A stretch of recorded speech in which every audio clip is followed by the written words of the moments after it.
అందరం ఒకసారి రెండు చేతులు పైకెత్తి బిగ్గరగా స్తోత్రం చెప్తాము. హల్లెలూయా, గ్లోరీ టు గాడ్. హల్లెలూయా, హల్లెలూయా, హల్లెలూయా, హల్లెలూయా. మంచిది పెట్టారా? మరి మనం ప్రభుత్వం ఆహ్వానించినటువంటి దావిజాలు జాషువా గారిని బట్టి నేను ప్రత్యేక వందనాలు, పాస్టర్ గారికి కూడా ప్రత్యేక వందనాలు, బిడ్డలకు ప్రత్యేక వందనాలు, యవనస్తులైన మీ అందరికీ ప్రత్యేక వందనాలు, సంఘ పెద్దలకు, బిడ్డలకు, అలాగనే అసిస్టెంట్ సేవకులకు కూడా నా హృదయపూర్వకమైన వందనాలను తెలియజేస్తున్నాను. మంచిది, దేవుని నామానికి మహిమ కలుగును గాక. కొన్ని నిమిషాలు దేవుని యొక్క వాక్యాన్ని మనం ధ్యానం చేసుకుందాం. మధ్యలో మీరు జాగ్రత్తగా అటు ఇటు తిరగకుండా మాట్లాడకుండా ఉంటే అర్ధగంటలో వాక్యం ముగిస్తాను. మీరు ఏదైనా అమలు చేస్తే గంటలో ముగిస్తాను. అది గంట అంటే నీటి గుంటలాడు, మునిగిపోయాం మళ్ళీ బయటికి రాము.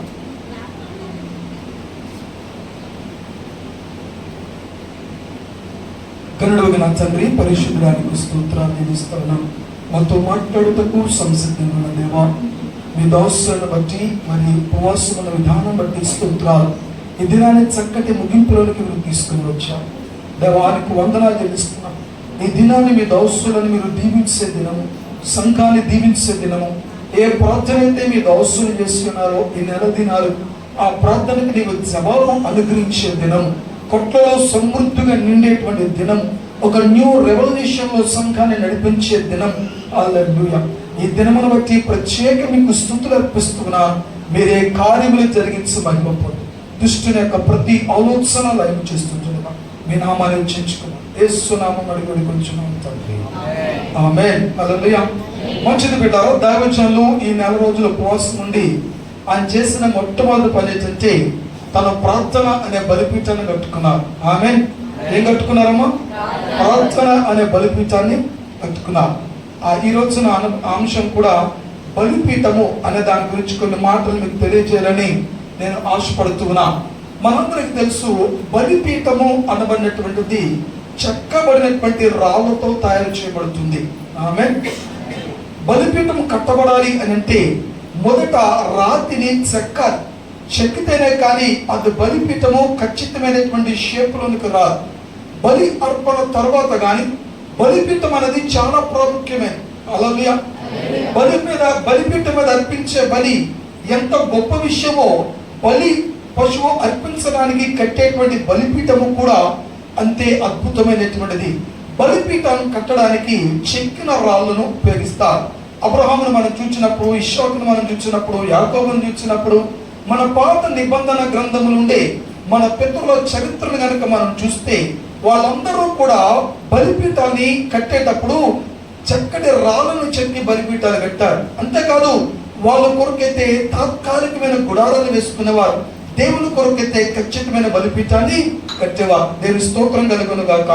హెబ్రీయులకు రాసిన పత్రిక 13వ అధ్యాయము 10వ వచనం ఒక మాట చెప్తుంది, మనకు ఒక బలిపీఠం ఉన్నది, దాని సంబంధమైన వాటిని తింటకు గుడారంలో సేవ చేయడానికి అధికారం లేదు. అయితే అవన్నీ పక్కన పెడదాం. మనకు ఒక బలిపీఠము ఉన్నది. హల్లెలూయా. We have an altar. మనకు ఒక బలిపీఠం అన్నది ఉంది అని ఖచ్చితంగా చెప్తున్నాడు. జాగ్రత్తగా గమనించండి. మనలో ప్రతి ఒక్కరికి కూడా ఒక్కొక్క బలిపీఠం ఉండాలి. కుటుంబానికి ఒక బలిపీఠం కాదు, కుటుంబంలో నివాసం చేసే విశ్వాసకు ఒక బలిపీఠం ఉండాలి. హల్లెలూయా. కుటుంబానికి ఒక బలిపీఠం ఉండాలి, కుటుంబారాధన. అలాగే వ్యక్తిగత బలిపీఠాలు కూడా ఉండాలి. మనకు ఒక బలిపీఠం ఉన్నది. ఏముందమ్మా? మనకి ఒక బలిపీఠం ఉంది. ఎందుకు?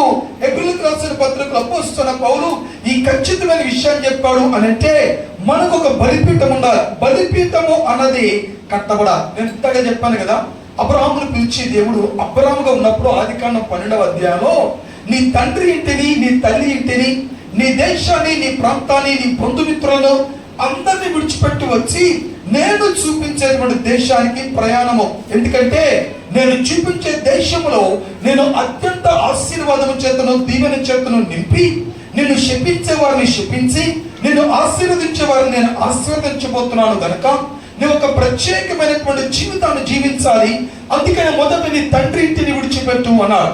జాగ్రత్త మనం గమనిస్తే ఎందుకు తండ్రి ఇంటిని విడిచిపెట్టమన్నాడు? ఎందుకు తన దేశాన్ని విడిచిపెట్టమన్నాడు, ఎందుకు తన ప్రాంతాన్ని విడిచిపెట్టమన్నాడు, ఎందుకు తన రక్త సంబంధికులు విడిచిపెట్టమన్నారు అని అంటే, వీరు గనుక మన ఎదురుగా కనబడితే వారు మనల్ని ఏం చేస్తారంటే ఇన్ఫ్లుయెన్స్ చేస్తారు. అంటే మన మీద ఒత్తిడి తీసుకొచ్చే ప్రమాదం అనేది ఉంటుంది. మీకు అర్థమంటారు, జాగ్రత్తగా గమనించండి. కొన్ని సందర్భాల్లో ఇంగ్లీష్ ఒక భాష ఉంది, దానికి ఒక స్టైల్ ఉంటుంది. తెలుగు ఒక భాష, దాన్ని మాట్లాడేటువంటి భాష వేరే స్టైల్ ఉంటుంది. తమిళ వాళ్ళు మాట్లాడేటువంటి తమిళ భాష వేరే స్టైల్లో ఉంటుంది. చాలా సందర్భాల్లో ఒకవేళ తమిళనాడు వాళ్ళని పిలిపించి అయ్యా మీరు ఇంగ్లీష్లో వాక్యం చెప్పండి అన్నారు అనుకోండి, మొత్తం ఇంగ్లీష్ని తమిళ భాష మాట్లాడినట్టే మాట్లాడతాం. అవునా కదా? చాలా మంది తమిళ వాళ్ళు మీరు చూడండి, దిస్సు, దట్టు, పుట్టు, బుట్టు ఇవన్నీ కొన్ని పదాలు వాడుతూ ఉంటారు. జాగ్రత్త మనం గమనిస్తే దాన్ని ఎట్లా మాట్లాడతారంటే, ఇంగ్లీష్ మనం మాట్లాడదు ఖచ్చితమైన ఇంగ్లీషే, కానీ దాన్ని ఎట్లా మాట్లాడతారు, తన మదర్ లాంగ్వేజ్ తమిళంలో మాట్లాడతారు. దాని మదర్ ఇన్ఫ్లుయెన్స్ అనే భాషను ఉపయోగిస్తారు. దాని అర్థం ఏంటంటే, నువ్వు మాట్లాడే భాష ఏదైనా మదర్ టంగ్ ఇన్ఫ్లుయెన్స్ అనేది దాని మీద ఇంపాక్ట్ ప్రభావం చూపుద్ది. కనుక నువ్వు మాట్లాడే భాష ఏ భాష అయినా అది నీ సొంత భాషలోనికి అది కన్వర్ట్ చేసుకుని మాట్లాడే ప్రమాదం ఉంది. అందుకనే తండ్రి ఇంటిని ఎందుకు విడిచిపెట్టమన్నాడు అని అంటే, తండ్రి ఇంటి దగ్గర ఉండే ప్రతి చేష్టలు, ప్రతి విగ్రహారాధన వల్ల వచ్చే శాపం, ప్రతి విగ్రహారాధన వల్ల వచ్చే నష్టం, ప్రతి విగ్రహారాధన వల్ల వచ్చే ప్రతి పరిస్థితి నుంచి నీవు తప్పింపబడాలి కనుక మొదట నీ పితృ పారంపర్యం వచ్చేటువంటి నీ తండ్రి ఇంటిని విడిచిపెట్టు అంటే, అక్కడి నుంచి వచ్చేటువంటి ఆచారాలు, అలవాటులు, సాంప్రదాయాలు, కట్టుబాట్లు, సిద్ధాంతాలు, పద్ధతులు ఇవన్నీ కూడా విడిచిపెట్టారు. చాలా మంది ఇప్పటికీ చూడాలి, తల్లిదండ్రుల ఇంపాక్ట్, తల్లిదండ్రులకు ఇన్ఫ్లుయెన్స్ చాలా కుటుంబాల మీద ఉంటాయి. పెళ్లిళ్ళు అవుతాయి, భార్యలు వస్తారు, బిడ్డలు అంటారు, వారి కుటుంబాలు చక్కగా ఉన్న తల్లి తండ్రి యొక్క ఇన్ఫ్లుయెన్సెస్ వాళ్ళ మీద పడుతుంది. దాన్ని మనం ఆలోచన చేస్తే మదర్ ఇన్ఫ్లుయెన్స్ అంటాం. జాగ్రత్తగా గమనించండి. అందుకనే అబ్రహామును ఎవరు ఇన్ఫ్లుయెన్స్ చేయకుండా, అబ్రహాము యొక్క మనస్సును ఎవరు కలవరపరచకుండా, అబ్రహాము జీవితాన్ని మరలా ఎవరు వెనుతిరిగి చూచేటువంటి విధానం కాకుండా వారిని జాగ్రత్తగా అబ్రహామును ఎందుకు చేసుకోవాలంటే, మొట్టమొదట అబ్రహాము తన తండ్రి ఇంటిని విడిచిపెట్టి రావాలి. నేను స్తోత్రం కలుగునుగాక. ఆమేన్, హల్లెలూయా. బలిపీఠం, దేవునికి ఒక బలిపీఠం ఉంది. అట్లాగనే అనేకమైనటువంటి దురాత్మల బలిపీఠాలు కూడా ఉంటాయి. ఈ సబ్జెక్ట్ ఈరోజు కొన్ని మాటలు చెప్పి నేను మిమ్మల్ని దీవించి నా యొక్క సందేశాన్ని ముగిస్తా. దేవునికి మహిమ కలుగునుగాక. ఆమేన్. దేవుని బలిపీఠం వేరు, దురాత్మల బలిపీఠము వేరు. మన దేవునికి ఒక బలిపీఠాన్ని గురించి మాట్లాడుతున్నాడు ఇక్కడ. కానీ దురాత్మల పిల్లలు మనం ఆలోచన చేస్తే దురాత్మల బలిపీఠాలు కూడా ఉంటాయి. జాగ్రత్తగా గమనిస్తే మా చర్చలో ఒక సహోదరి ఉంది. తన కుమార్తె వివాహం అన్ని కుటుంబాల నుంచి వచ్చిన ఒక కుటుంబం వచ్చింది. సరే మొత్తానికి వివాహం చేయాలని చెప్పి అమ్మాయి మొత్తానికి వాళ్ళు ఇన్ఫ్లుయెన్స్ అయితే చేశారు. సరే మరి పెళ్లి చేయాలనుకుంటున్నాను అన్న, మరి ఏం చేయాలంటే చేసేసేమో, దాన్ని మనం మాత్రం ఏం చేయగలం, సరే కానీ అన్న. పిల్లలు గమనించండి, వారు అన్ని వివాహం చేసుకున్న విచిత్రం ఏంటంటే, నేను ప్రార్థన చేస్తున్నాను, మొత్తం ఎంగేజ్మెంట్ అంతా మన తొంతలో చేయమన్నారు, పెళ్ళాలు చేసుకుంటున్నారు ఆ యొక్క స్టేజ్ మీద. సరే మేము బయలుదేరాం. సంఘం నుంచి కొంతమంది పరిచారకులు మేము కలిసి వెళ్ళాం. సుమారు 7-8 వెళ్ళాం. కూర్చున్న తర్వాత నేను ప్రార్థన చేసుకుంటూ ఉన్నాను. దేవుడు అక్కడ నాకు బయలుపరుస్తున్న విషయం ఏంటంటే, ఇక్కడ బలిపీఠము లేదు. ఇక్కడ ఏమి లేదు, ఇక్కడ బలిపీఠం లేదు. విగ్రహానికి సంబంధించిన బలిపీఠం ఇక్కడ లేదు. అపవిత్రకు సంబంధించిన బలిపీఠము ఇక్కడ లేదు. ఎందుకంటే ఆ కుటుంబంలో విగ్రహారాధన అనే బలిపీఠం లేదు. సాంప్రదాయబద్ధంగా వచ్చినటువంటి చిహ్నాలు కొన్ని ఉన్నాయి, సాంప్రదాయబద్ధంగా వచ్చే కొన్ని ఆచారాల వల్ల ఉన్నాయి. కానీ ఇక్కడ బలిపీఠం లేదని దేవుడు చెప్పాడు. నాకు చాలా ఆశ్చర్యం అనిపించింది. అక్కడ అమ్మాయిని పిలిచాను, చెల్లి ధైర్యం ఉండు, తప్పక ఈ కుటుంబాలన్నీ రక్షింపబడతాయి. ఆమేన్. వీళ్ళందరూ రక్షింపబడతారు, ఎందుకంటే ఇక్కడ ఆల్టర్ లేదు. Hallelujah. There is no altar here నాన్న. దేవుడికి ఒక మంచి విషయాన్ని చెప్తున్నాడు. ఇక్కడ విగ్రహానికి సంబంధించిన ఏ ఆల్టర్ కూడా అది. బలిపీఠం కనుక ఉంది అంటే దెయ్యానికి సంబంధించింది. చాలా బాధాకరమైన పరిస్థితి. దాన్ని మనం చిన్నభిన్నం చేస్తేనే కానీ మన బలిపీఠాన్ని పెట్టుకోలేము. హల్లెలూయా. మీకు ఇంకా ఇన్ఫ్లుయెన్స్ గురించి చెప్తే, సొలొమోనుకి 300 మంది భార్యలు ఉన్నారు. ఇక పత్నులు, ఉపపత్నులు, రకరకాలు ఉంటాయి. సరే వాళ్ళు ఏం చేశారంటే అందరూ కూడా విగ్రహారాధికులే. హల్లెలూయా. అందరూ కూడా విగ్రహారాధికులే. వాళ్ళు ఏం చేశారంటే మెల్లగా సొలొమోన్ని ఇన్ఫ్లుయెన్స్ చేసి ఆ బలి పీఠం మీద బలి అర్పణ కొరకు సొలొమోను విగ్రహారాధన వైపు నడిపించాడు. ఆమేన్. అంటే జాగ్రత్తగా గమనించండి, అక్కడ ఆల్టర్స్ ఉన్నాయి. ఒక్కొక్క అన్య దేవత ఆల్టర్స్ 300 మందికి సుమారుగా 300 రకాలైనటువంటి ఆల్టర్స్ ఉన్నాయి. కాబట్టి ఆ ఆల్టర్స్ అన్ని కూడా ఇన్ఫ్లుయెన్స్ చేయడం ప్రారంభించబడింది కనుక సొలొమోను యొక్క ఆత్మీయ స్థితి చివరి దశలో భయంకరంగా దిగజారిపోయింది. బిడ్డలారా గమనించాలి, సొలొమోను ఆత్మీయ స్థితి ఎందుకంత భయంకరంగా దిగజారిపోయింది అని అంటే బలిపీఠాల వైపు తన మృగ్గు చూపడం ప్రారంభించాం. బలిపీఠాల మీద బలి అర్పణ అర్పించడం ప్రారంభించాం. బలి అర్పణ చాలా ప్రమాదకరమైనది. ఎందుకంటే అది ఏం చేస్తుంది మన జీవితంలో అంటే అది 100% కన్ఫెస్ చేపిస్తా ఉంది, అంటే ఒప్పింపజేస్తా ఉంది. విగ్రహాన్ని ఒప్పింపజేసింది, బలిని ఒప్పింపజేసింది, అపవిత్ర ఆత్మను ఒప్పింపజేసింది, అవే దేవతలను ఒప్పింపజేసాయి. కనుక సొలొమోను జీవితంలో మరలా తిరిగి దేవుడు 2 సార్లు దర్శించిన సొలొమోనుకు అతని మారు మనసు పొందడానికి ఆస్కారం లేక తన చివరి దశలో భయంకరంగా దైవ దర్శనం లేకుండానే అంతర్జ్ఞానం కలిగిన వాడు తన జీవితాన్ని ముగింపు దశలో తీసుకుని పోయాడు. సొలొమోను యొక్క ప్రారంభం ఎంత బాగుందో ముగింపు అంత భయంకరంగా ముగింపబడింది. దేవునికి స్తోత్రం కలుగును గాక. పిల్లలు గమనించండి, బలిపీఠము చాలా ప్రాముఖ్యమైనది. బలిపీఠము కనుక మన కుటుంబాల్లో లేకపోతే దేవుని కొరకు ఈ రాత్రి మీ కుటుంబాల్లో దేవుడు బలిపీఠములు కట్టును గాక. ఆమేన్. హల్లెలూయా. దీని గురించి కొంత లోతుకు తీసుకెళ్తాను. న్యాయాధిపతుల గ్రంథం 6వ అధ్యాయము 25-26 వచనాలు. మరియు ఆ రాత్రి యందే యెహోవా నీ తండ్రి కోడెను అనగా 7 ఏండ్ల 2వ ఎద్దును తీసుకొని వచ్చి నీ తండ్రి కట్టిన బయలు యొక్క బలిపీఠమును పడగొట్టి దానికి పైగానున్న దేవతా స్తంభమును నరికివేసి తగిన ఏర్పాటుతో ఆ బండ కొలను నీ దేవుడని యెహోవాకు బలిపీఠము కట్టి ఆ 2వ కోడెను తీసుకొని వచ్చి నీవు నరికిన ప్రతిమ యొక్క కర్రతో దహన బలి అర్పించుమని అతనితో చెప్పాను. ఆమేన్. హల్లెలూయా. గిద్యోను దేవుడు దర్శించడం ప్రారంభించాడు. గిద్యోను నీ తండ్రి బలిపీఠాలు కట్టాడు. నీ తండ్రి ఏం కట్టాడు? మన పితరులు కూడా పారంపర్య ఆచారమైన బలిపీఠాలు కట్టాం, సాంప్రదాయబద్ధమైన బలిపీఠాలు. మీకు సబ్జెక్ట్ అర్థమవుతుందా? అర్థమవుతుంది? ఎంతమందికి అర్థమవుతుంది? స్తోత్రం చెప్పండి. సరే, మంచిది. కొంత వ్యక్తి ఉంది, ఒక 50% అర్థమైతే పర్వాలేదు అనిపిస్తుంది, లేకపోతే నేను ఏం చేయలేను.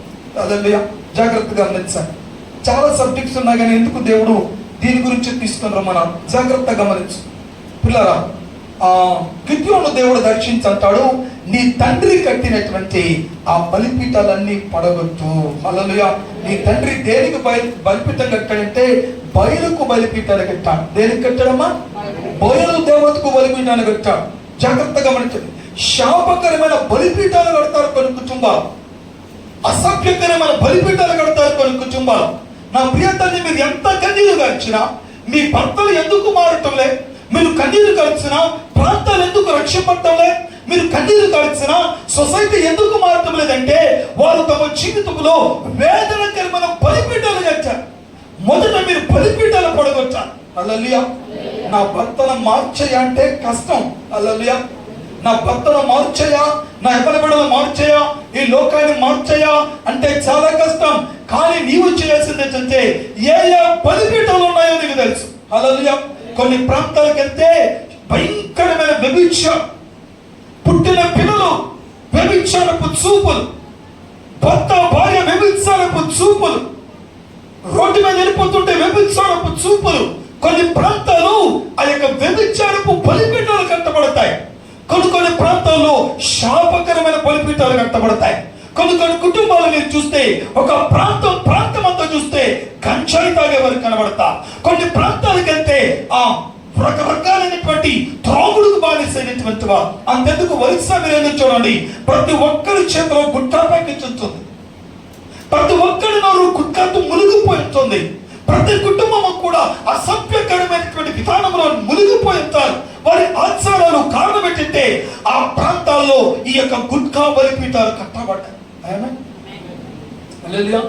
నేను చెప్పే విషయం మీకు చిన్న విషయంలా కనిపించవచ్చు కానీ మీరు ఒక్కొక్కసారి వెళ్తే కొన్ని కుటుంబాల్లో బలిపీఠాలు కనబడతాయి. కొంతమందికి మీరు ఎంత నచ్చ చెప్పండి, వారి హృదయాలు మారబడటం చాలా కష్టం, వారు దేవునిపై త్రిప్పబడటం చాలా కష్టం. కొన్ని కుటుంబాలు శాపకరమైన బలిపీఠాలు కట్టుకుంటాం. That is curse altars. కొన్ని కుటుంబాల్లో ఒక వయసు వస్తే చనిపోతూ ఉంటా. ఒక 50 సంవత్సరాల వయసు వచ్చింది అనుకోండి, చనిపోతూ ఉంటా. యవన ప్రాయంలో చనిపోతూ ఉంటా. నయోమి జీవితంలో కట్టబడిన బలిపీఠం అట్లాంటిదే. భర్తను పోగొట్టుకుంది, బిడ్డలిద్దరిని కూడా పోగొట్టుకుంది. కొన్ని కుటుంబాల్లో మీరు చూడండి, పురుషుల యొక్క శాశ్వం కనబడదు. పురుషులు కొంతవరకు ఉంటారు, ఆ తర్వాత పురుషులు ఉన్నారు. కారణం ఏంటంటే ఆ బలిపీఠం ఏం చేస్తుందంటే వారిని బలి తీసుకుంటూ ఉంటారు కొన్ని కుటుంబాలు. అందుకని కొన్ని కుటుంబాల్లో పరిస్థితులు ఎట్లా ఉంటాయి. కొన్ని కుటుంబాల్లో ఆర్థిక సంబంధమైనటువంటి ఇబ్బందులు కలిగించే బలిపీఠం, భయంకరమైన బాధాకరమైన బలిపీఠాలు కనబడతాయి. ఫస్ట్ ఆఫ్ ఆల్ నువ్వు నేను చేయాల్సింది ఏంటంటే ఆ బలిపీఠాన్ని బద్దలు కొట్టాలి. దేవునికి మహిమ కలుగునుగా. ఆ బలిపీఠాలు శాశ్వతం లేకుండా వచ్చాయి. కుటుంబాల్లో ఏదైతే ఏడుతో ఉన్నాయో, ఏ అపవిత్రమైన బలిపీఠాలు కట్టుకొని మనం వెళ్తూ ఉన్నామో, కొన్ని యవనస్తుల యొక్క కొన్ని లోకం నుండి యవనస్తులకి వెళ్ళే రూమ్స్ మీరు చూడండి, అసభ్యకరమైన అశ్లీలతతో కూడుకునేటువంటి కొంతమంది స్త్రీల ఫొటోస్ అక్కడ మనకు కనబడతాయి. హల్లెలూయా. అది ఆ యవనస్తుల రూమ్ కింద అది మనకు కనబడుతుంది. లోపలికి వెళ్తే ఆ అసభ్యకరమైన దృశ్యాలు అక్కడ కనబడతాయి. అంటే అక్కడ ఏం జరగబడినట్టు బలిపీఠం కట్టబడ్డది. కొన్ని జీవితాల్లో వ్యర్థమైన కళలు, భయంకరమైన కళలు, నాశనకరమైన కళలు, కళల బలిపీఠాలు కట్టబడితే అట్లా నిన్ను భయపెట్టడానికి, నిన్ను భ్రాంతిలో ఉంచడానికి, నీ జీవితాన్ని అధోగత పాలు చేయడానికి కొన్ని సందర్భాల్లో అలాంటి వ్యర్థమైనటువంటి ఆ యొక్క కళలు వచ్చే బలిపీఠాలు కట్టబడతాయి. ప్రతి క్షణము భయంకరమైన కళ వస్తూ ఉంటుంది. ఆ కళలో వ్యర్థమైన వాటి మనకు కనబడతాయి. ఎన్నో శోధనలు కనబడతాయి, ఎన్నో ఆవేదనలు కనబడతాయి. అంటే అక్కడ ఏం కనబడుతుంది అంటే అక్కడ వ్యర్థమైన బలిపీఠాలు కనబడుతూ ఉంటాయి. కొంతమంది జీవితంలో మారు మనస్సులకు సమీపంగా వస్తారు, మరలా తిరిగి రీబ్యాక్ అయిపోతారు. కారణం ఏంటంటే వారి కుటుంబాల్లో ఉండే బలిపీఠం. కొత్తగా మా చర్చకు అప్పుడప్పుడు ఒక అమ్మాయి వస్తూ ఉంటుంటారు, యూనివర్సిటీలో స్టూడెంట్ అమ్మాయి. వచ్చేటప్పుడల్లా కూడా అమ్మాయికి ఒకసారి నేను ప్రార్థన చేస్తుంటే దేవుడు చెప్పాడు, ఈమె ఇంటి చుట్టూ కూడా, వీళ్ళందరూ ఇంటి చుట్టూ కూడా విగ్రహాలు ఉన్నాయి, రకరకాలైన ఫొటోస్ ఉన్నాయి వీళ్ళ ఇంట్లో. అయితే ఈ బిడ్డ ఉన్న ఏ క్షణము కూడా ఏది కూడా మూమెంట్ ఇవ్వలేదు, అన్ని కూడా పిన్ డ్రాప్స్ అయినట్టు గుర్తుపోతాయి. అలాంటి అనాయింటింగ్ బిడ్డకి ఇచ్చాను అన్నాడు. Your anointed, your appointed. అంటే మీరు ఏం చేయబడ్డారంటే ఎంపిక చేయబడ్డారు, మీరు అభిషేకింపబడ్డారు. దేవుడు మీకు అథారిటీ ఇచ్చాడు. దేని కొరకంటే వీటన్నింటి సొసైటీని, మన కుటుంబాలు మనం కాపాడుకోవడానికి తెలుస్తుంటాం. 30 దినాలు దైవజనుడు ఒక చక్కటి బలిపీఠాన్ని కట్టాడు, ప్రార్థన బలిపీఠాన్ని కట్టాడు. ప్రార్థన బలిపీఠాన్ని కట్టి ఆ బలిపీఠం మీద ప్రార్థన అనే బలి నేర్పించాడు. తన కడుపును మండించుకొని ఉపవాసముడి కన్నీరు గార్చి తను చేయాల్సిన ప్రతి పనిని కూడా దేవుడికి అప్పగిస్తూ మొదట అవన్నీ కూడా మన భౌతిక విషయాల్లో జరిగించడానికి దేవుడు ఆత్మ సంబంధమైన బలిపీఠాల్లో స్పిరిట్ రిలీమ్స్ వాటిని ప్రిపేర్ చేస్తాడు. హల్లెలూయా. ఈ రోజు నా ప్రియమైన బిడ్డలారా, కుటుంబాల్లో బలిపీఠాలు కొద్దువైపోతున్నాయి. ఒకవేళ కూడా అవి వేరే వేరే బలిపీఠాలు కనబడుతున్నాయి తప్ప దైవిక బలిపీఠాలు కనబడటం కష్టమైపోతుంది. కానీ దేవుడు మాట్లాడుతున్నాడు, గిద్యోను నీ తండ్రి బలిపీఠాన్ని కట్టాడయా. దేని కొరకు? బయలుకు బలిపీఠాన్ని కట్టాడు. హల్లెలూయా. అంటే బయలుకు బలిపీఠం కట్టడం వల్ల నీ కుటుంబంలోనికి రావాల్సిన ప్రతి ఆశీర్వాదం పోగొట్టుకుంటున్నావు. ప్రతి శాపం శీలకంగా కనబడతా ఉంది. ఆ బలిపీఠాన్ని పడగొడితేనే తప్ప, మరలా నీవు నాకు ఒక బలిపీఠాన్ని కడితేనే తప్ప కార్యము జరుగుట అసంభవము. హల్లెలూయా. నా ప్రియమైన పిల్లలు గమనించండి, ప్రార్థన కన్నా బలిపీఠం కట్టడం చాలా ప్రాముఖ్యం. హల్లెలూయా. బలిపీఠం కనుక కట్టకపోతే, అందుకనే మీరు ఎప్పుడు నాకు గుర్తు పెట్టుకోండి, శత్రు రాజులు ఎప్పుడైతే రాజ్యాలు ఏలటం ప్రారంభించారో, హల్లెలూయా, యెజబెలు చూడండి, యెజబెలు రాజ్యాన్ని ఏలేటప్పుడు మొట్టమొదటి దేవుని బలిపీఠాలన్నీ పడగొట్టేశారు. ఆమేన్. బలిపీఠం పడగొట్టబడింది అని అంటే అక్కడ దేవుని సన్నిధి దూరం అయిపోతుంది. ఆమేన్. హల్లెలూయా. నా ప్రియమైన బిడ్డ, అన్నిటికన్నా గట్టిదనానికి ఇచ్చేది దేవుని యొక్క అద్భుతమైన బలిపీఠం. ఆ బలిపీఠమే కనుక లేకపోతే అన్ని విషయాలని ఓటమిని నువ్వు అంగీకరించాల్సిందే. ఆమేన్. నయోమి బాధాకరమైన బలిపీఠం కట్టుకుంది. తను ఇంట్లో ఎక్కడ కట్టింది? మోయాబు ప్రాంతంలో బలిపీఠం కట్టుకుంది. మోయాబు ప్రాంతంలో బలిపీఠం కట్టుకున్నప్పుడు మోయాబు మొత్తం ఇన్ఫ్లుయెన్స్ అంతా కూడా ఏం చేసినే ఆమెను చల్లా చెదురు చేయటం ప్రారంభించింది. జీవితం అంతా అతలకుతలమైపోయింది. నా ప్రియమైన బిడ్డ, ఒక పక్క అపవాది కొట్టే ఒకటి హెల్త్, రెండు వెల్త్. ఇవే ఆడు కొట్టేది. మొట్టమొదట వెల్త్, దానికి సంబంధించిన హెల్త్ అండ్ వెల్త్, ఈ రెండింటి మీద అపవాది ఒక్కసారి దాడి చేశాడా అంత అతలకుతలమైపోయింది. ఎక్కడ కూడా మనకు ఆలోచన రాదు. చాలాసార్లు ఈ మాట చెప్తాను. మోషే ఎదురుగా ఎర్ర సముద్రం వచ్చింది. మోషేకి ఏం చేయాలో అర్థం కాదు. ఒకవైపు ఎదురుగా ఎర్ర సముద్రం, వెనుకాతల శత్రువు యొక్క సైన్యం. ఇటువైపు చూస్తే మరొక బాధాకరమైన విషయం ఏంటంటే తన చుట్టూ ఉన్నటువంటి వారు తన మీద సునిగేటువంటి పరిస్థితి.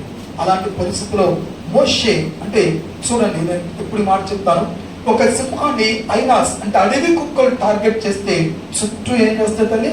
చుట్టూ ముట్టేస్తారు. ఎందుకంటే సింహాన్ని ఎదిరించడం ఒక్క అయినా వల్ల 2, 3, 4 అయినాల వల్ల జరిగేటువంటిది కాదు. అలాగే సమస్య చుట్టూ ముట్టిందా అయినా అట్లాగైతే సింహాన్ని టార్గెట్ చేస్తాయో మన చుట్టూ టార్గెట్ చేస్తాయి. ఎన్నో సమస్య మీద సమస్య ఇలా లెగుద్దాం అనుకుంటే పడగొట్టే పరిస్థితి, ఒకదాని మీద ఒకటి బంధకాలతో నిండిపోతాయి. కారణం ఏంటంటే రౌండప్ చేస్తాయి. సమస్యలు ఏం చేస్తాయి? రౌండప్ చేస్తాయి. ఆర్థిక సమస్యలు రౌండప్ చేస్తాయి. ఆత్మ సంబంధమైనటువంటి వైరాగ్యం రౌండప్ చేస్తుంది. అనారోగ్యమైన సమస్య రౌండప్ చేస్తుంది. వెలుపల నుంచి వచ్చే సమస్యలు, లోపల నుంచి వచ్చే సమస్యలు, భూమి కింద నుంచి వచ్చే సమస్యలు, దురాత్మల నుంచి వచ్చే సమస్యలు, ఎయిర్ స్పిరిట్ నుంచి వచ్చే సమస్యలు, అలాగనే మెరల్ స్పిరిట్ నుంచి వచ్చేటువంటి సమస్యలు, అట్లాగనే హెల్త్ సమస్యలు, వెల్త్ సమస్యలు ఒకదానికొకటి మనం ఏం చేస్తాయంటే కంప్లీట్ గా రౌండప్ చేస్తాయి. ఎప్పుడైతే రౌండప్ చేశాయో మనం ఏమవుతామంటే అసలు మనం దేవుని పిల్లలమైన విషయాన్ని మర్చిపోతాం. ఎందుకు? మన దగ్గర ఏం లేదు, బలిపించడం. బలిపించడమే. మీరు ఒకసారి ఆలోచన చేయండి. ఐగుప్తు దేశంలో ఇశ్రాయేలు ప్రజలు అంతవరకు ఏ బలిపీఠాన్ని కట్టలేదు. హల్లెలూయా. ఏ బలిపీఠాన్ని కట్టడానికి ఆస్కారం లేదు. అందుకని చివరి వరకు అపవాదికి అవకాశం ఇచ్చాడు. చివరి వరకు అపవాదికి అవకాశం దొరికింది. నువ్వు బలిపీఠం కట్టుకోకపోతే చివరి వరకు నువ్వు పోరాడాల్సిన పరిస్థితి వస్తుంది. పిల్లలు గమనించండి. వెంటనే build the altar in your house. నీ ఇంట్లో నువ్వు ఏం చేసుకోవాలి? బలిపీఠం. ఆమేన్. చక్కే బలిపీఠంతో ఇక దీనిలోకి తీసుకెళ్తాను. చక్కబడిన బలిపీఠాలు కట్ట, రాళ్లతో మనం ఏం కట్టాలి తల్లి? బలిపీఠాలు కట్టాలి. జాగ్రత్తగా గమనించాలి. ఒక రాతిని తీసుకొని వచ్చి ఏ రాతిని పడితే ఆ రాతితో మనం బలిపీఠాలు కట్టాలి. ఒక కుమ్మరివాడి కుండను మీరు చూడండి. ఏ మట్టి పడితే ఆ మట్టితో కుండను చేయలేడు. కారణం ఏంటంటే ఆయనకి కంప్లీట్ గా క్లే, జిగట మట్టి కావాలి. కుమ్మరివాడికి ఏం కావాలి? జిగట మట్టి కావాలి. ఈ లోకంలో దేవుడు మనల్ని జిగట మట్టి వల్ల చేసుకున్నాడు. ఆమేన్. మనల్ని ఆయన మౌల్డ్ చేసుకోగలడు. అందుకనే వాక్యంతో ప్రతిరోజు మనం మౌల్డ్ చేస్తాం. షేప్లెస్ గా ఉన్న మనకు ఒక షేప్ తీసుకొని వస్తాం. ఆమేన్. యూస్లెస్ గా ఉన్న మనలను ఒక యూస్ఫుల్ గా తీసుకొని వస్తాం. ఆయన ఒక పాత్రను చేస్తాడు అంటే ఆ పాత్రకు ఒక డిజైన్ చేస్తాం. ఆమేన్. అన్ని పాత్రలు ఒకలాగే ఉండవు. హల్లెలూయా. మోషే గారు కొన్ని పాత్రలకు దేవుడు ఏమిస్తాడంటే కొన్ని సైజెస్ ఇస్తాం. కొన్ని పాత్రలు కొన్నిటికి ఉపయోగించుకోవడానికి ఆయన డిజైన్ చేస్తాం. ప్రతి పాత్రకు ఒక డిజైన్. సింగింగ్ పార్ట్స్ ఒక డిజైన్, సింగింగ్ వెసల్స్ ఒక డిజైన్, ఇన్స్ట్రుమెంట్ వెసల్స్ ఒక డిజైన్, స్పీకర్ వెసల్స్ ఒక డిజైన్. అలాగే లీడర్షిప్ క్వాలిటీస్ తో తయారు చేయడానికి ఒక వెసల్ ఒక డిజైన్ చేసుకుంటాడు. హల్లెలూయా. ఆమేన్. అందరికి అన్ని ఒకలాంటి డిజైన్ కాదు, ఒక్కొక్కరికి ఒక్కొక్క రకమైన డిజైన్ చేస్తాడు. ఆయన చక్కటి డిజైనర్ మనం ఆరాధించే దేవుడు. మనకి ఎంత చక్కగా డిజైన్ చేస్తాడో. కొన్ని సందర్భాల్లో ఆశీర్వాదాలతో అలంకరిస్తాడు. ఆయన డెకరేషన్ చేస్తాం. డిజైనింగ్ లో డెకరేషన్ అంటుంది. ఆమేన్.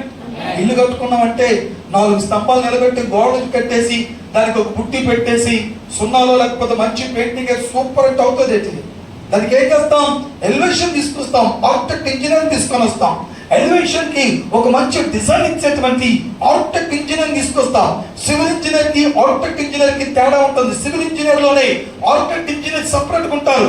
ఏ బిల్డింగ్ కి ఎట్లాంటి డెకరేషన్ చేస్తే అది అందాన్ని తీసుకొస్తుందో ఆర్కిటెక్ట్ ఇంజనీర్ తెలుసు. ఒక షేప్ తీసుకొని వస్తాడు.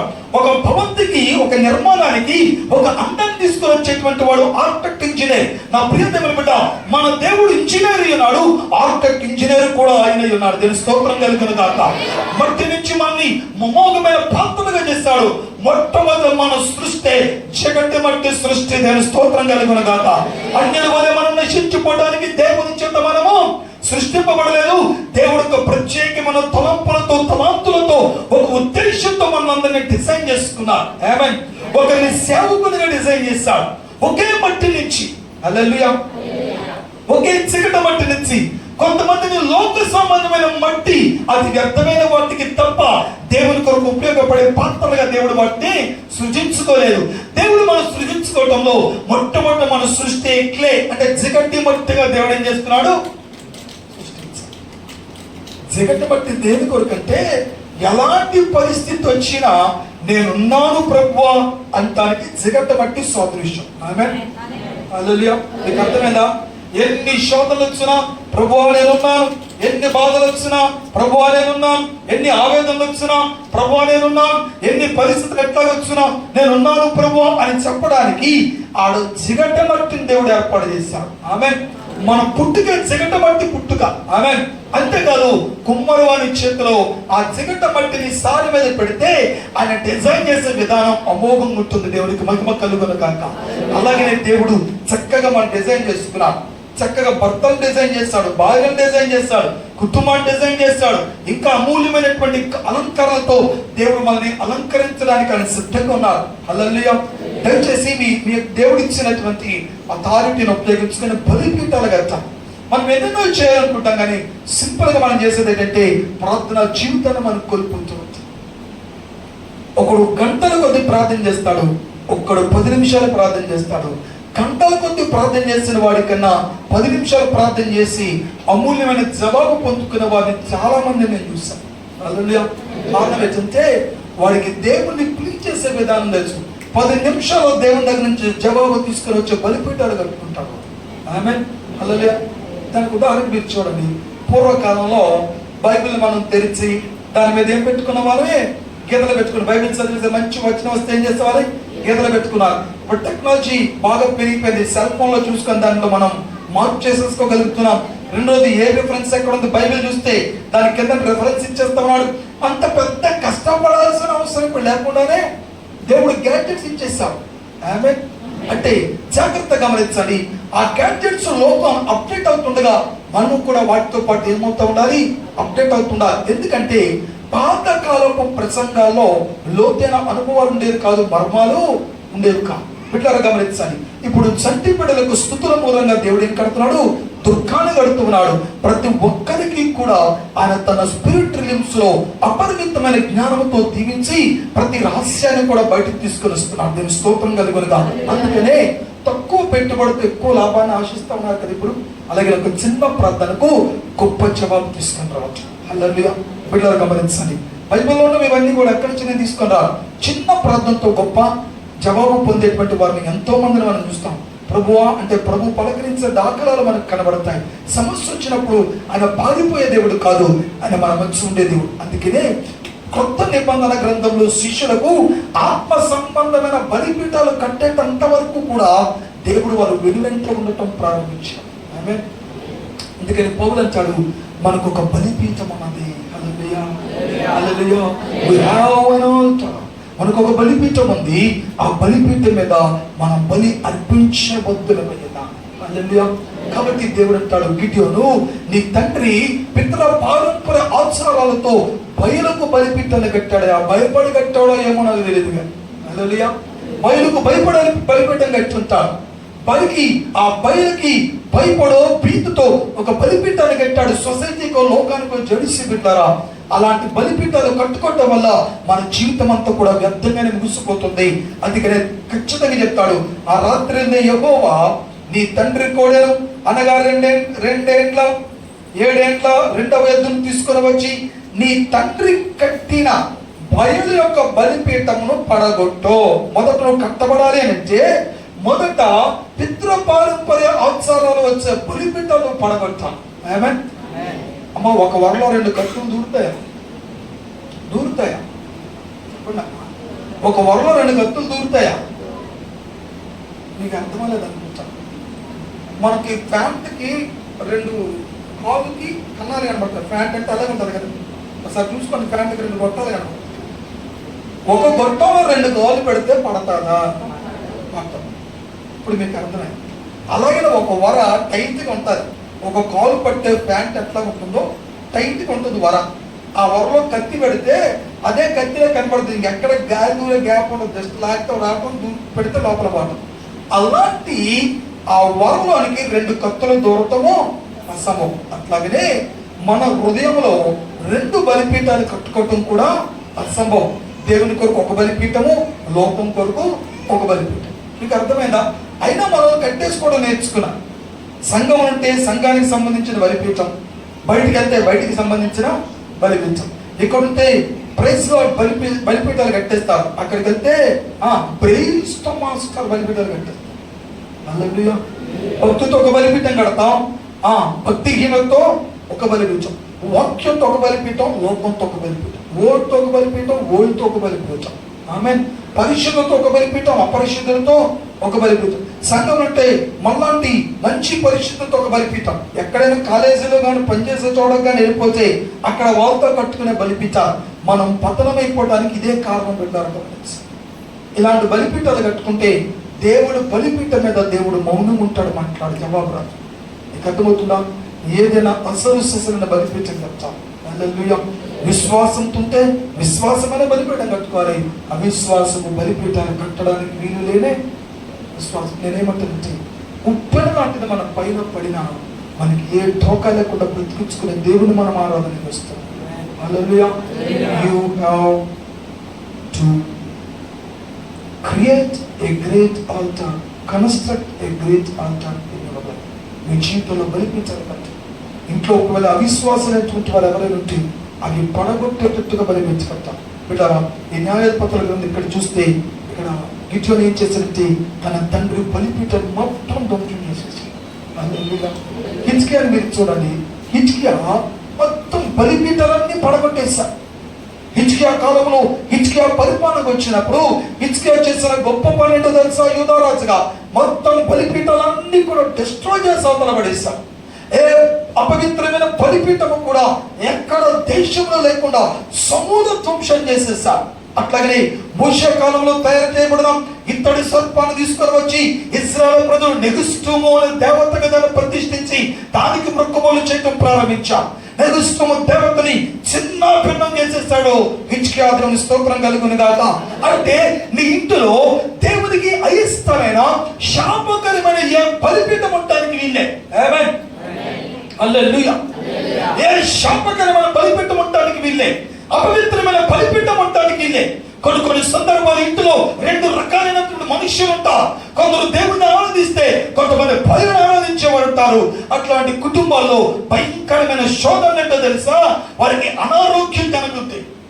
2 రకాలైన బలిపీఠాలు ఇంటిలో ఉంటే అనారోగ్యం కలుగుతుంది. ఒకటి పరలోకానికి సంబంధించిందైతే ఒకటి నిత్య నరకానికి సంబంధించిన బలిపీఠాలు కట్టబడతాయి. అందుకనే ఈ 2 బలిపీఠాలు కట్టబడితే ఆ 2 బలిపీఠాల మధ్యలో 2 రకాలైన బలులు అర్పించామా అది ఎప్పటికైనా ప్రమాదం. దేవుని స్తోత్రం కలుగు. వాడికి మీకు అర్థమై ఉంటారు. 2 రకాలైన బలిపీఠాలు. అవిశ్వాస బలిపీఠం ఎప్పుడు కట్టకూడదు, విశ్వాస సహితమైన బలిపీఠాన్ని కట్టాలి. దేవుని స్తోత్రం కలుగునుగా. అందుకని యాకోబు 5:14 ఒకరికి ఎవరికైనా బాగులేకపోతే నూనె రాసి ప్రార్థించండి. నూనె రాసి ప్రార్థన చేస్తే ఇదేదో విచిత్రం అనుకుంటున్నారు, కానీ యాకోబు చెప్పాడు, మీలో ఎవరికైనా బాగులేకపోతే నూనె రాసి ప్రార్థన చేయండి. అప్పుడు విశ్వాస సహితమైన ప్రార్థన రోగిని ముట్టి స్వస్థపరచును. హల్లెలూయా. ఒకడు స్వస్థత కావాలంటే సంఘ పెద్దలని నూనె రాసి ప్రార్థన చేయాలి. హల్లెలూయా. బిడ్డలు గమనించండి, ఈరోజు మనతో పరిశుద్ధాత్ముడు మాట్లాడుతున్నాడు. మనకు ఒక బలిపీఠము ఉన్నది.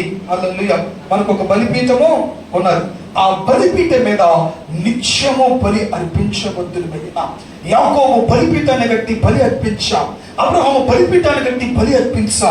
హల్లెలూయా. దేవుడు మాట్లాడాడు, నాకు ఒక దర్శనం వచ్చింది, సరిపోద్ది అనుకుంటే సరిపోదు.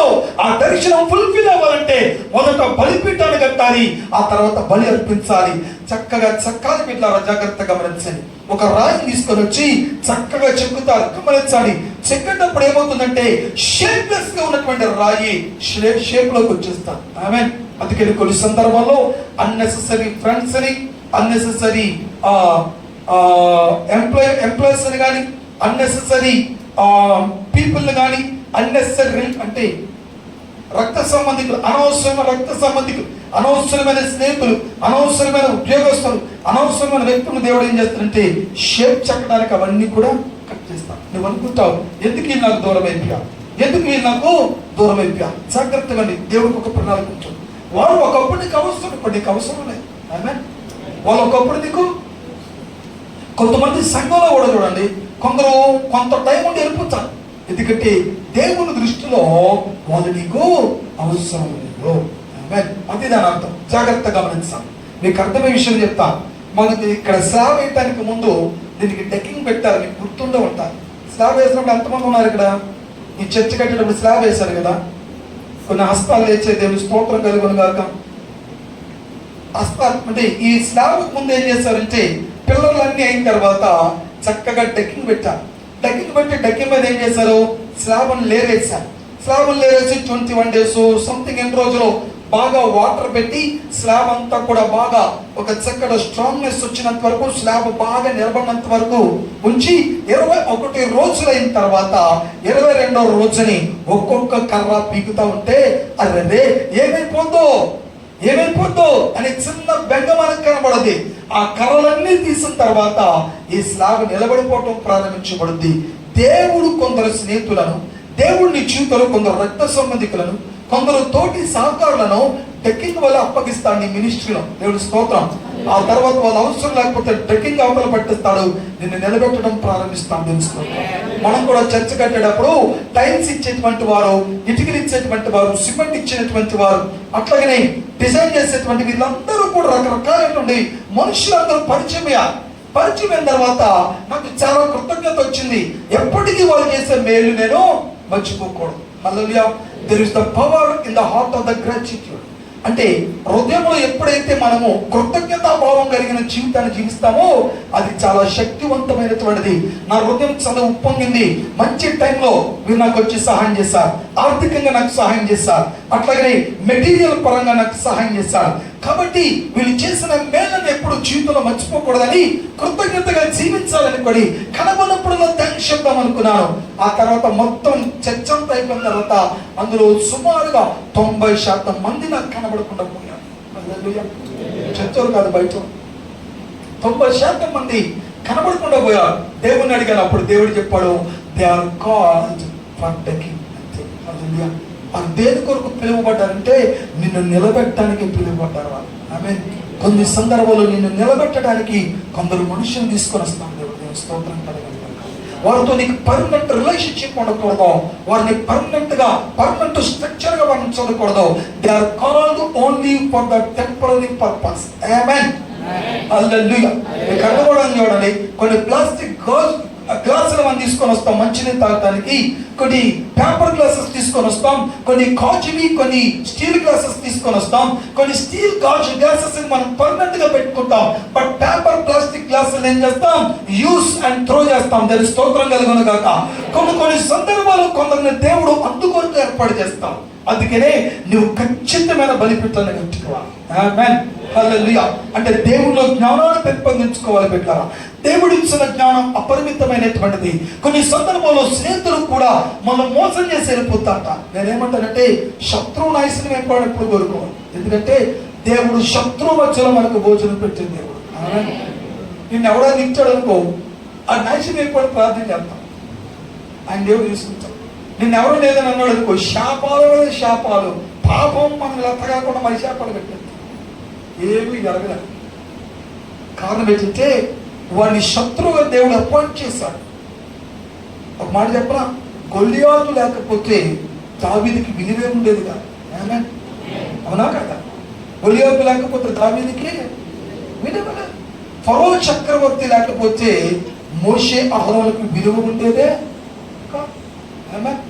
శత్రువుని ఎందుకు మనకి ఇంట్రడ్యూస్ చేస్తాడంటే దేవుడు, హల్లెలూయా, వాడి ద్వారా మనం భయపడటానికి కాదు, వాడి ద్వారా మనకి మంచి పేరు రావటానికి తెలుస్తుంది. హల్లెలూయా. కొందరు మీరు చూడండి, కొందరు మంచి వ్యక్తులు ఉంటారు, వాళ్ళ దగ్గర పాఠం నేర్చుకోవాలి. కొంతమంది చెడ్డ వ్యక్తులు ఉంటారు, వాళ్ళ దగ్గర గుణపాఠం నేర్చుకోవాలి. హల్లెలూయా. మీకు అర్థమవుతుంది మాట. కొంతమంది మనల్ని మేలు చేస్తారు, వాళ్ళ దగ్గర మంచి పాఠాలు నేర్చుకోవాలి. కొంతమంది అలా ముంచేపోతారు, వాళ్ళ దగ్గర గుణపాఠము ఇల్లు కావాలి మనకు కాదు. ప్రభువా, నా మిత్రులు బట్టి నీకు వందనాలు, నా శత్రువులు బట్టి కూడా నీకు వందనాలు. ఎందుకో శత్రువులు తెలుసా, శత్రువులు ఉంటేనే నీ గొప్పదనం బయటకు వచ్చే తెలుసుకోవట్లేదు కదా. హల్లెలూయా. దేవుడు నీ రిజల్ట్ ని ఎప్పుడు ఇన్సల్ట్ చేయడు, నేను తలెత్తుకునే వారిగా చేస్తాను. దేవునికి మహిమ కలుగునుగాక. గిద్యోను దేవుని కొరకు తన తండ్రి కట్టిన బలిపీఠనంతా చిందరవంద చేసి తన అద్భుతమైన బలిపీఠాన్ని కట్టాడు కనుక శత్రు సైన్యులు మిద్యానీయులు అందరినీ కూడా దేవుడు గిద్యోను చేతికి అప్పగించాడు. ఆమేన్. నీ శత్రువుని చేతికి చెక్కబడాలి అని అంటే, వారు పర్మనెంట్ గా ఓడిపోవాలి అని అంటే, వారి మీద నీకు విజయం కలగాలి అని అంటే, నీవు దేవుని కొరకు ఒక బలిపీఠాన్ని కట్టాలి. స్టార్ట్ చేద్దామా బలిపీఠాలు కట్టుకోవడం? హల్లెలూయా. ఒకవేళ బలిపీఠం పడిపోయి ఉందేమో, ఒకప్పుడు కట్టుకున్నా కానీ పరిస్థితిని బలిపీఠాన్ని చంద్రవంద చేసాయి, పరిస్థితిని బలిపీఠాన్ని కింద పడేస్తున్నాయి. చెక్కబడిన రాళ్ళవే కానీ బలిపీఠాలు ఏం చేయబడ్డాయి? కింద పడగొట్టబడి ఉంటాయి. బలిపీఠాన్ని కట్టుకుంటేనే తప్ప మరలా నువ్వు తిరిగి నీ జీవితంలో రీబిల్డ్ చేయబడాలి. దీని స్తోత్రం. నీవున్న స్థితి నుంచి, నువ్వున్న పరిస్థితి నుంచి బయటికి రావాలంటే నీ జీవితంలో బలిపీఠాన్ని కట్టాలి. దేవుని స్తోత్రం. నిర్గమ 34:13-14 వచనాలు. కాబట్టి మీరు వారి బలిపీఠములను పడగొట్టి వారి బొమ్మలను పగలగొట్టి వారి దేవతా స్తంభములను పడగొట్టవలను. ఏలయనగా వేరొక దేవునికి నమస్కారం చేయవద్దు. ఆయన నామం రోషము గల యెహోవా. ఆయన రోషము కలిగిన our God is very very very perfect. House of God. Hallelujah. అది భీకరమైనటువంటి దేవుడు, రోషము కలిగిన దేవుడిని మనము ఆయన తప్ప వేరే ఒక్కరికి కూడా మన జీవితాన్ని ఇవ్వడానికి. భర్త వివాహమైన తర్వాత భార్య భర్తను కాక ఇంకెవరి దగ్గరికైనా వెళ్ళి వాళ్ళని ఆరాధన చేస్తే ఎట్లా ఉంటుంది, వాళ్ళని పూజిస్తే ఎట్లా ఉంటుంది? ఒకసారి ఆలోచన చేయండి. భార్యను కాక వేరే స్త్రీ దగ్గరికి వెళ్ళి వారిని మనం ప్రేమిస్తే ఎట్లా ఉంటుంది? ఒకసారి ఆలోచన చేయండి. దేవుడు కూడా రోషం కలిగిన దేవుడు, ఆయన ఒక్కడే దేవుడు. దేవుని స్తోత్రం కలుగును. అందుకని ఖచ్చితంగా చెప్తాడు, ఆయనకి తప్ప వేరే ఎవ్వరికి నువ్వు బలిపీఠము కట్టడానికి వీలే. ఎందుకు తెలుసా?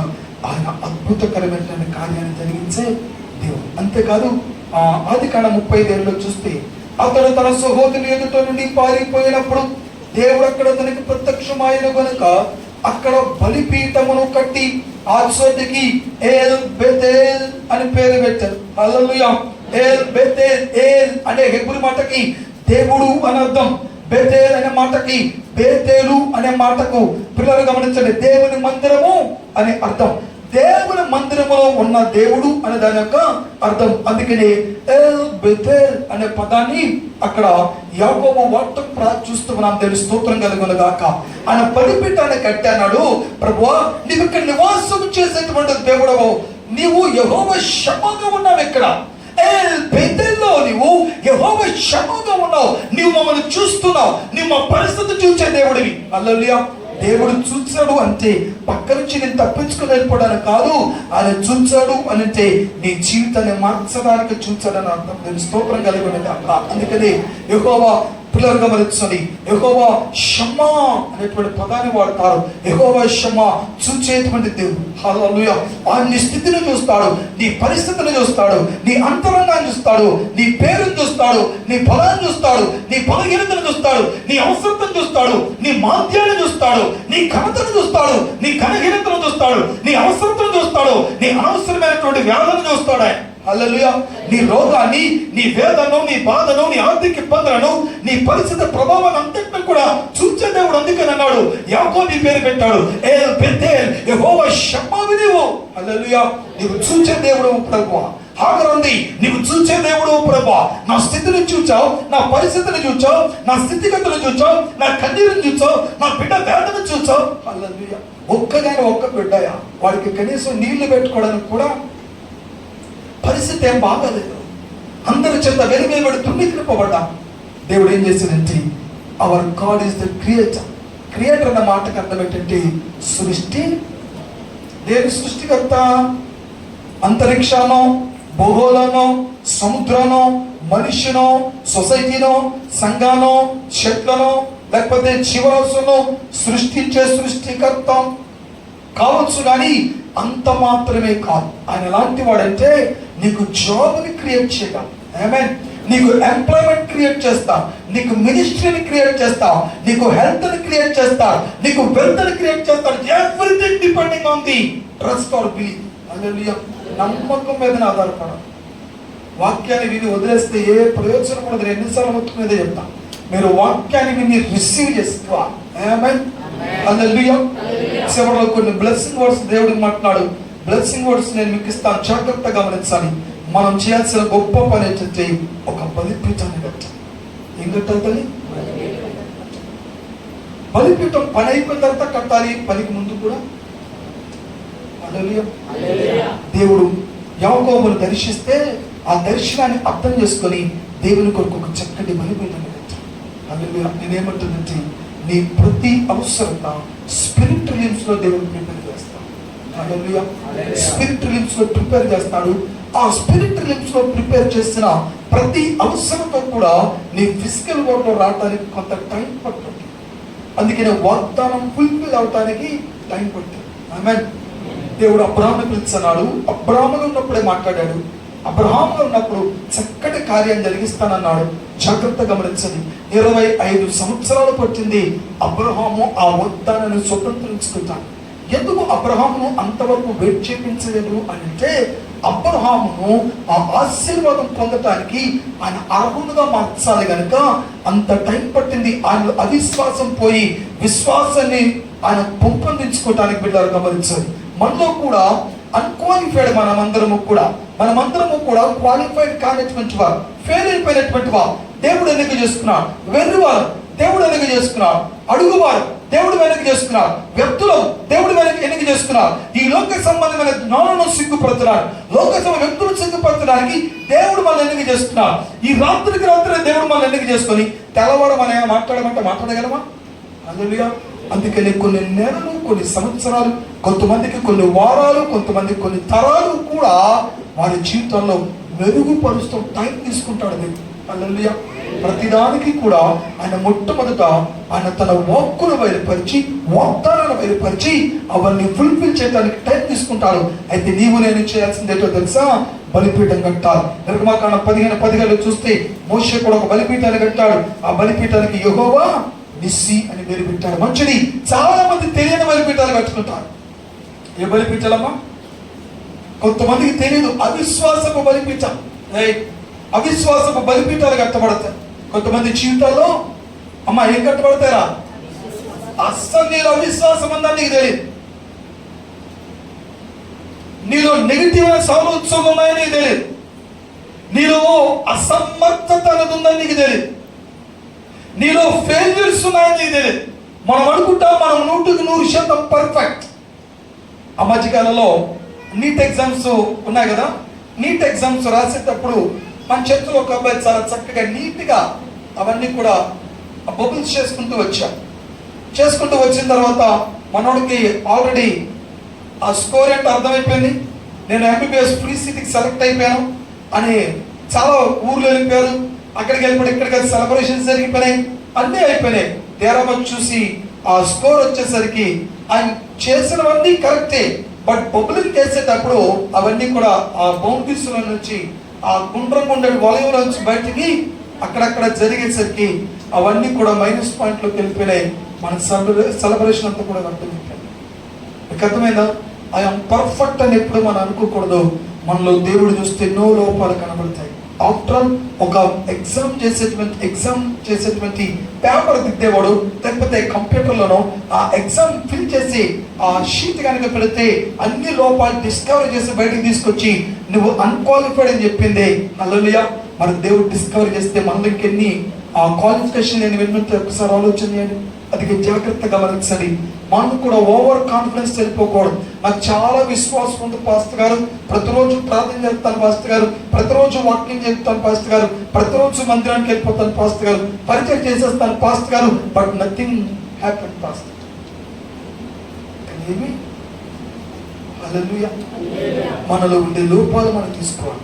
అది అపోస్తల కార్యాలు 17వ అధ్యాయం 22-23 వచనాలు. పౌలు అరెయోపాగు మధ్య నిలిచి చెప్పినదేమనగా, ఏథెన్సు వారలారా, మీరు సమస్త విషయములలో అతి దేవతా భక్తి గలవారైనట్టుగా నాకు కనబడుచున్నది. నేను సంచరించుచు మీ దేవతా ప్రతిమలను చూచుచుండగా ఒక బలిపీఠము నాకు కనబడను, దాని మీద తెలియబడని దేవునికి అని వ్రాయబడి ఉన్నది. కాబట్టి మీరు తెలియక దేని యందు భక్తి కలిగి ఉన్నారో దానినే నేను మీకు ప్రచురపరచుచున్నాను అని అవగరిస్తాను. అంటే వారు బలిపీఠాన్ని కట్టారు, కానీ దేనికో. మనం ప్రార్థన చేస్తాం, దేనికో తెలియదు.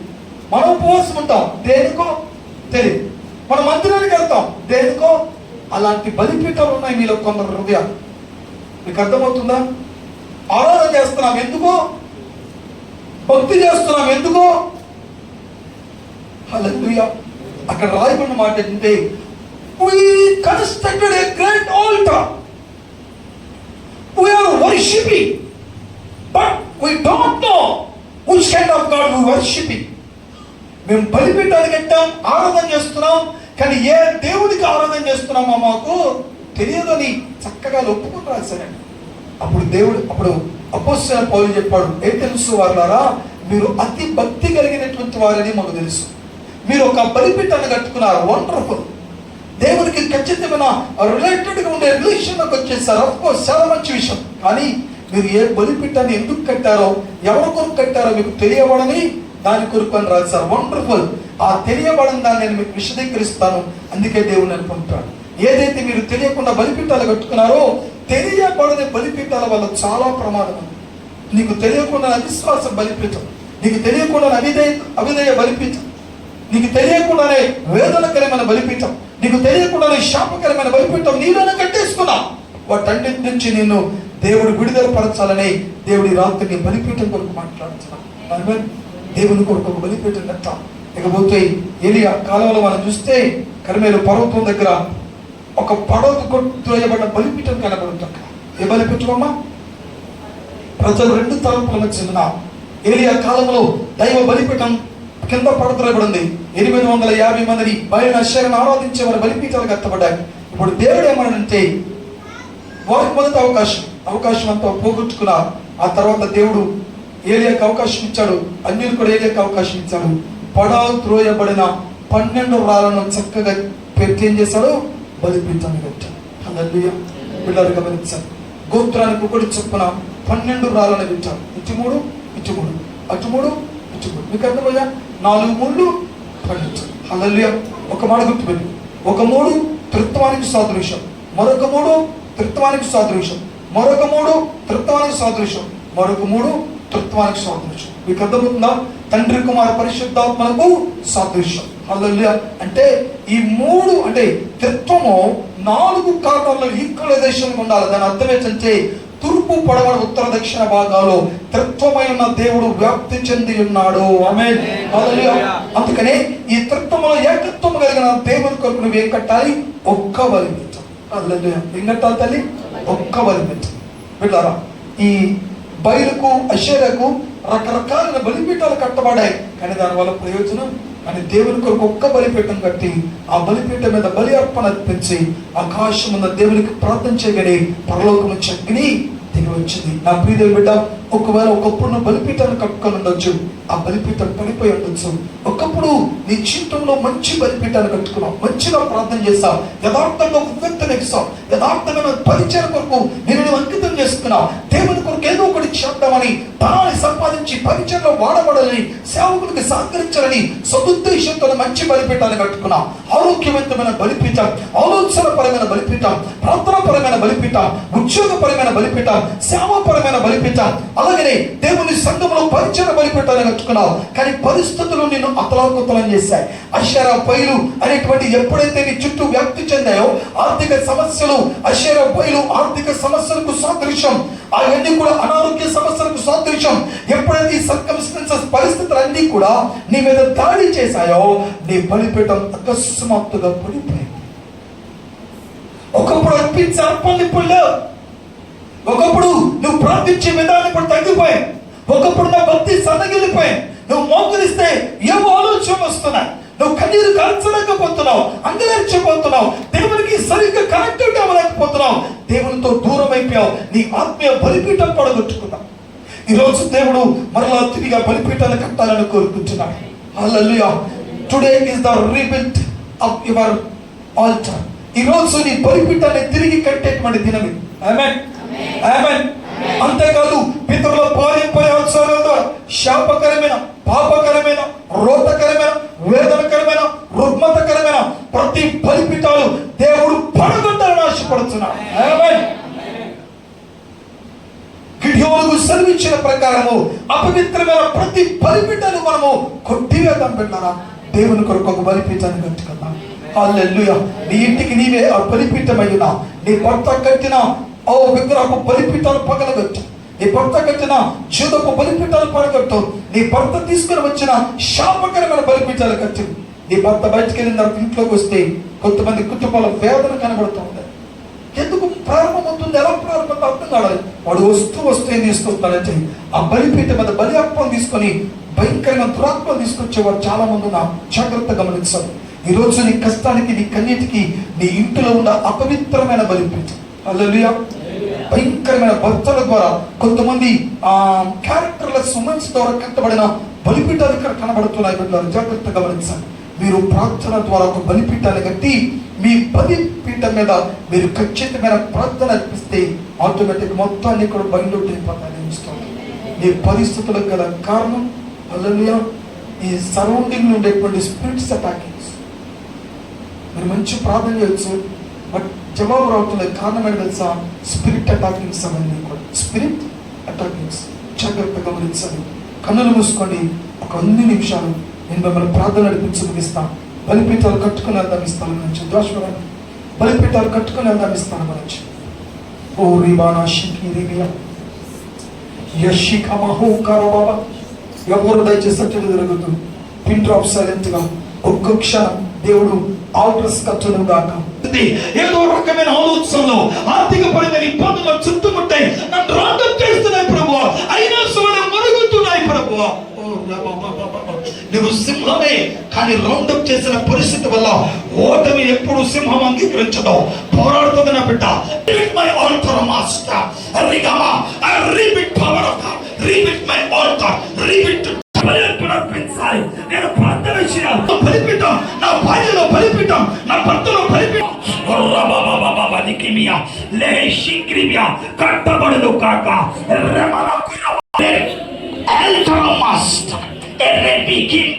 ప్రార్థన బలిపీఠం స్థానంలో యేసయ్య నామమున అడిగి జవాబు పొంది నాము తండ్రి. ఆమేన్.